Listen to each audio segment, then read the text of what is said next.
今日煮呢個米線、雞胸肉丸同埋呢個雲南米線，我好鍾意食㗎，我覺得好好食。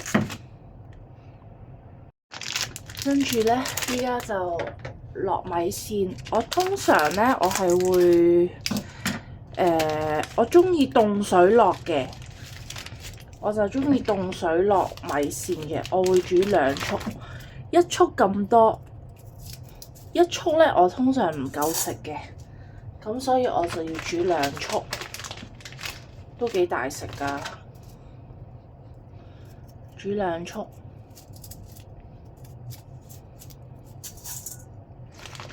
咁佢裡面咧仲會有一啲調味料嘅，係啦，咁就唔使用晒嘅，其他可以留返起之後再煮麵嘅時候，煮其他麵嘅時候，淨麵嘅時候可以落。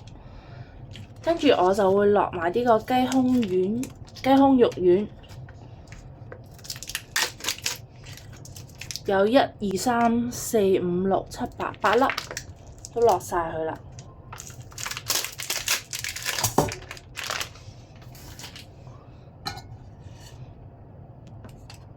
跟住就會加啲水啦。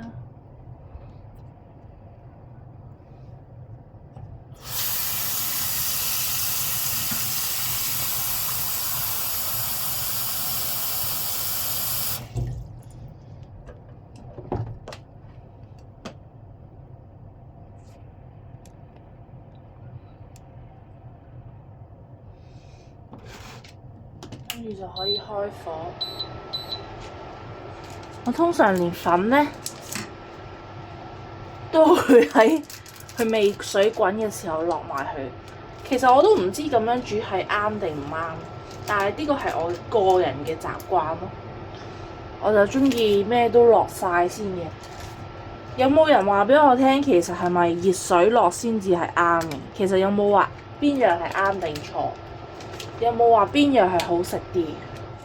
我自己就係鍾意一鑊熟咁樣咧落晒佢，跟住咧就唔使我諗啦，等佢熟咁就得啦。我就覺得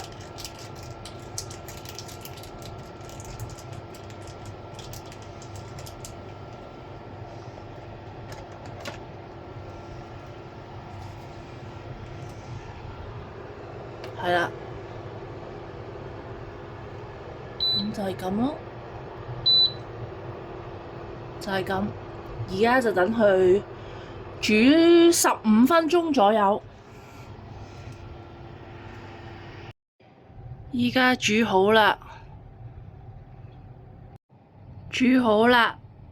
雞胸肉丸雲南米線，呢個就係我今日嘅晚餐啦。